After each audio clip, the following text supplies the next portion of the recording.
So you can be in a public university in many places, but there is no replicating being a public urban downtown institution in the Silicon Valley.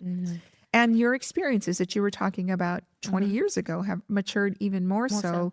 Students, we have one of our courses that we feature often at Adobe. So the students go to Adobe, they do some project work. And you're immersed into it. They're immersed into it. So if you're a first-gen student from maybe a different socioeconomic background, the idea of being in the corporate headquarters of Adobe is like mind-blowing, right? You know what I like about that? Because I remember, at least when I was learning the trade of computer engineering, like I didn't even know how it would actually apply in the real world. Until you make that connection, then that's where the magic actually happens. But I think that being in the campus, being in those companies and being able to see that in firsthand, I mean, that's like brilliant. Sure. So some of our students have gone through the pandemic. I mean, they have a very different mindset than you had as a student, than I had as a student, what I've experienced as a parent, what I've experienced as a teacher, as a learner, as an educator. They have a very different experience having come through the pandemic and how they see the world, how they've matured, how they are thinking about learning,